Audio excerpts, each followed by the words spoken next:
happy holidays, Wichita. Welcome to Council Chat. I am Councilmember Bryan Frye, and with me today is Councilmember Becky Tuttle. How are Happy you? holidays. I'm doing great. So glad it's Friday. It is. And I realized this is the last Friday I'll be working before the holidays because I will be taking off next week to go see my family in Iowa. So this week was long but fast. It was, it was a very hectic week. There's always so much going on at the end of the year. While the business is kind of winding down, but activities and celebrations gear up. Yeah, but we still have work to do as a council. And so looking at next week's agenda, we have our normal Board of Bids and public improvements that we have pretty much every meeting. Yep, we do. But we also we're going to revisit a proposed ordinance creating a code related to retaliatory evictions. Now, we heard this in workshop back in August, brought it to us in November. We asked that it go back to all of our district advisory boards to make sure that we're getting good public input. Staff needs some time to recap all the comments that they heard, and so they're asking us to delay this until January. So it was interesting, and I kind of made myself a mental note when I heard that it was going to be moved to January 2nd of 2024. I realized it was the first time I've written 2024. So here we go. Right? Year's almost over. Very nice. And then also in District 3, we're going to be looking at issuing IRBs for Fairbank Equipment. They are a distributor of agricultural-related products and equipment. They're wanting to build a 40,000 square foot building that's valued at about $7.3 million. Again, this would allow them a sales tax exemption on construction materials related to the building, and then a 5-year plus 5-year property tax abatement on the land. It's got a 3.03 to 1 return on investment, which far exceeds our requirement of a 1.3. So that's great. 5 new employees at like almost $80,000 a year. So it's a good success story for them and for District 3. Yeah, fantastic. In District 1, we're going to be discussing a development agreement with Douglas Market Development. They are requesting modifications to the previous agreement based on construction challenges and then also the need to repurpose a surface lot. We first approved this on November 22nd of 2019, my first year on council, and it's for 4 different buildings downtown. And we've seen a couple of them come to fruition, but they are just requesting another extension or an amendment to the development agreement, if you will, so that they can continue their last projects. But we've seen WSU's niche, which is the culinary school, and in the former Henry's building, and then also the DO school. The 2 buildings. Yep, 2 of the 4 are have been completed. And so, am I getting it right? 3 of the 5. 3 of the 5. No, I got it all wrong, but really close. Thank you. The math wasn't mathing for me, but so they're asking for an extension. So we'll have I bet there'll be some robust discussion on this one. Yeah. The one is the hotel. Yep. At the corner. That's, again, this would be the 3rd extension, and our hotel inventory is doing very well in downtown right now. So it's definitely needed. Yes. And then the 5th building is the student housing that's on the old Sutton building. So definitely need those.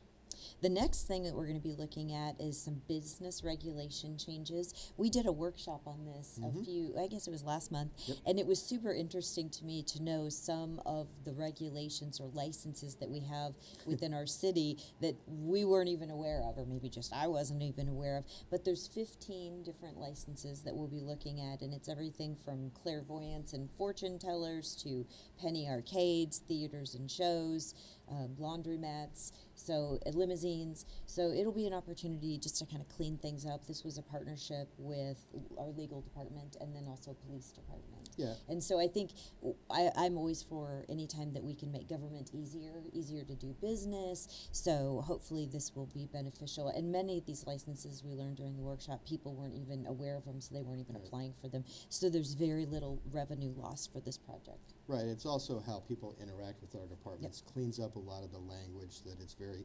simplified on who you go to and what you do. Language related to this requirement for security. Instead of a minimum number of officers, now you'll have to file a security plan, very much like what we do now with the drinking establishments. So trying to mirror what we already have in place without being redundant, try to simplify things. Again, clear the red tape and roll out the red carpet, right? I could have told you this was all coming, but Because I didn't have a business license for it, so. To be a fortune teller, clairvoyant. Absolutely. We'll also consider the long-awaited tree policy. This proposed policy provides measures to help establish a healthy, diverse, and equitable tree canopy, which will combat the heat island effect and improve citizen health. This has been to the park board. It's been to all of our district advisory boards. There's been a lot of civic engagement. This is only related to city-owned trees, Yes.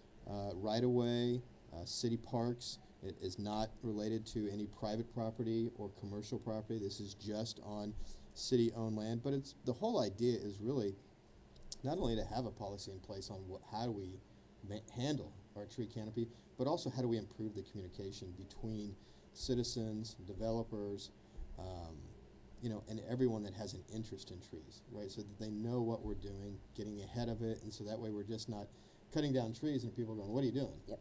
To try to have some policy in place, really we've seen the effects the drought has had on our tree canopy. We lose more trees each year than we're able to plant, and just trying to take better care of that infrastructure.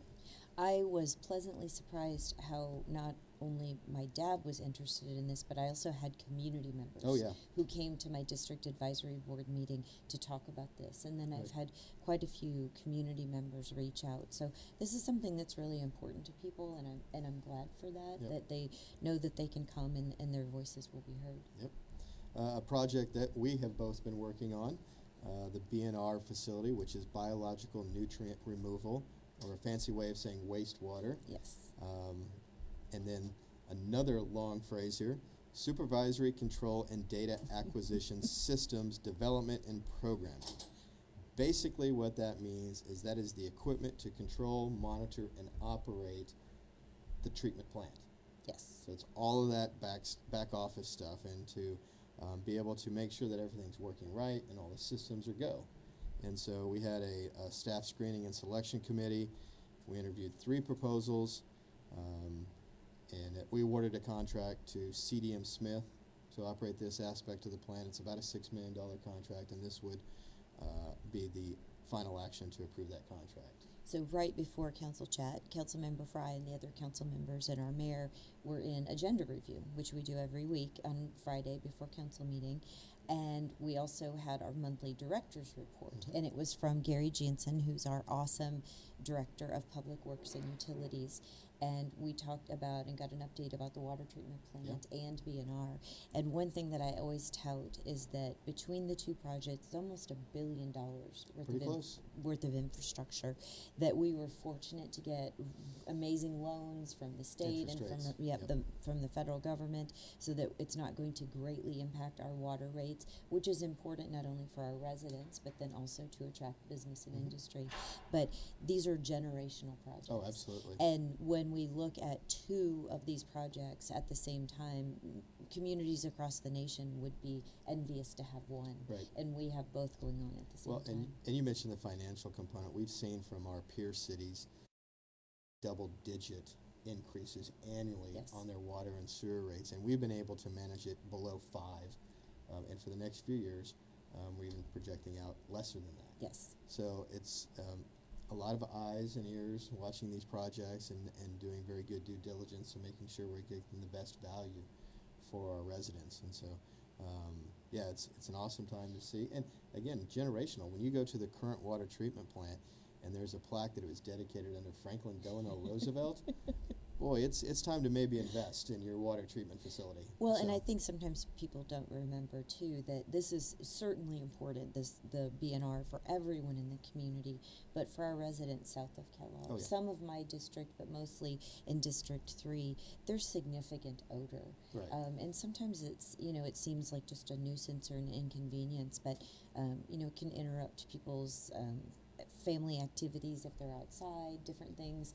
And so this is one of the steps that we're taking, the BNR, is to make sure that we have more odor control. And I applaud Councilmember Hoheisel, because for other parts of the city that don't always remember that, he has truly been a champion of reminding us. Well, I mean, it's a quality of life Exactly. issue for sure. It's a community pride issue. Yes. When you have visitors and tourists, and we do have tourists that come to Wichita, from the south. And that's Absolutely. what they're faced with when they first drive into town. Absolutely. That's not very inviting. Yeah. And it really is off-putting. And so this project will eliminate 99% of that odor, which that's fantastic. That is fantastic. Right? So Great project. it's still a lot of work to be done. Yes. It's not going to get fixed overnight, but it is in progress. We're working and this on is it. a significant step. One of the final things that we get to do each year is our salary ordinance, looking forward to 2024 so that our employees are compensated rightly. It's a very competitive market. Every industry is faced with worker shortages, and making sure you're taking care of your people is part of that, especially when we're in the service business, right? That's what we do. We're providing service to our neighbors and our residents, and so we got to provide high quality because that's what they're expecting. And so we have to make sure that we're attracting and retaining quality staff. And so part of that strategy is, implementing increases, not only just on a cost of living, but then also on step or merit increases. Now we have contracts with union employees that there's already established rates for that, but then the non-union employees are also getting bumps, increases. So it's an important do so that 24 the employees know what they're going to be getting on their paychecks. So. Yeah, be excited for that one. Next, the city of Wichita Municipal Court is seeing an unprecedented number of people in treatment due to the fentanyl crisis. I think that's certainly an issue that not only Wichita but across the state and the nation are dealing with. I have the privilege of serving on the Mental Health and Substance Abuse Coalition Board and get firsthand accounts from Sheriff Easter and from District Attorney Mark Bennett, and it's really staggering, not just for here in Wichita, like I said, but across our state and nation. And at the December 14th, 1999 council meeting, they set guidelines for the use and administration of a special alcohol and drug prevention fund designated for alcohol and substance abuse prevention and treatment. And so we're going to be revisiting this item on Tuesday. The recommended contract is an amendment to increase the number of defendants to 60 for an approved maximum of about $400,000, including retroactive payment for the additional resources used. So this is just one more way that we can help address the substance abuse and mental health crisis, really, if you will, that then also leads to homelessness and lots of other things. So be excited to learn more about this. Nathan Emery, who is with our municipal court, is just an amazing thinker, and I'll be excited to learn more from him about this item. So we established it in 99. Then we revised it and modified it in 05. Yep. And nothing since. And looks like in October 22, we approved $240,000 for the implementation. So yeah. Good to revisit it, right? That's for sure. Then we're also making adjustments to the end of the year budget, including shifting some ARPA funding, adjusting for a higher than expected electric costs, higher maintenance costs for transit, and more. And then we're also going to be looking at our 2024 insurance program to protect our city assets and our employees. The nice thing is we're in a good budget position now. So we do have a surplus due to higher than expected earnings and interest, staff vacancies. So we're not dipping into any reserves. We're using surplus right now. I think it's about $11.7 million that we're going to be adjusting through this agenda item. Well, that's on the ARPA funding. That's just on the ARPA. Just on the ARPA funding. So. Then not finally, we still have a couple more things to talk about. It's a big agenda. Yeah, it is. It's 12 items, I believe. We're considering awarding grants to 10 artist applicants as part of the 2024 Artist Access Cultural Funding Allocation Recommendations and Cultural Institution Operating Partnership Agreements. It's like a motion right there. That is a motion right there. So basically, each artist receives funding to provide the city with the results of the goals detailed in their grant application. And I'm not going to list all 10 artist names. I would butcher some of these, and that's not fair to them. But, art and design is such an important part of a city's identity. Yeah. It's really what makes a community vibrant and exciting when you can go and see whether it's murals or sculpture pieces or just good design. That's part of the quality of life and taking pride in your community. Last night we were able to unveil a new piece of public art at the Wichita Waterworks facility, and it's gorgeous. It's stainless steel with LED lighting, and it's got cutouts, and it's just really and it's the ebb and flow of water from generation all the way to how it gets into our rivers and streams. And so it's a pretty neat element. We've got 3 pieces coming for the water treatment facility, and this is the first of 3. So again, just adding to the vibrancy of our community. I'm a huge champion for the arts. I tell people the visual and performing arts, I'm a huge advocate, mostly because I have no talent of my own. So I want to thank all the artists in our community who share their talent with us, but I also have the privilege of serving on the Arts Council board. And one of the things that we really try and do is just remind the community that arts are not a nicety, they are a necessity. Oh, absolutely. And I had a meeting with the C-suite at one of our anchor industries a few months ago, and I said, what can the city of Wichita do? I'm sure you're being recruited every day by other cities, and of course they want talented workforce, skilled workforce. They want low taxes. They want less expensive water, all the things. But they said quality of life. Oh, yes. Because they can bring people here for jobs, but they have to have people stay for jobs. And so art truly is one of the ways that makes our community more vibrant. And again, I think you see the change in the pride in the community with the addition of all the downtown murals and some of the streetscaping elements that we put in place, the increased vibrancy of our parks. I mean, all that adds to that quality of life. And we're, I think, a community that really not only values the arts, but we also invest in the arts. Recently, I was speaking with someone, and they came to visit for a business trip from Canada, and they could not believe how beautiful East Kellogg was, that we invested as a city in the art elements along a highway, and they were just super impressed, and they made the comment that you can tell that Wichita really cares about the arts. That was great. Well, that was definitely a change. It didn't used to be that way, and we had a city manager at the time, Chris Churches, who believed in that. Yes. And you can see public infrastructure projects that had that element built into it and others that didn't. East Kellogg was a great example of where it did get it. Yes. Other parts of the community, we still struggle with that, and so we hope to see more of that. Then one of our last agenda items is our annual municipal court judge evaluations. We have 5, and this is something that we do annually as well. And again, it's all part of how they treat the folks in the courtroom. And it's not only the defendants, but also then the lawyers. And engage with them. So it's a very robust evaluation. So a lengthy agenda. Yep. As we close out the year, but we mentioned at the beginning of council chat, winter activities. Other than travel, feels like just a lot of holiday parties and too much eating. Yes, too much eggnog. I was actually thinking that this is a very robust agenda, and on the weekends is usually when most of us try and get through our agenda packet, so that we're come to work on Monday and we can ask staff questions if we need to, and then go into the meeting on Tuesday and be able to serve our community well by being prepared. And I was thinking, I don't know how I'm going to squeeze reading the agenda packet into the 8 activities that I have this weekend.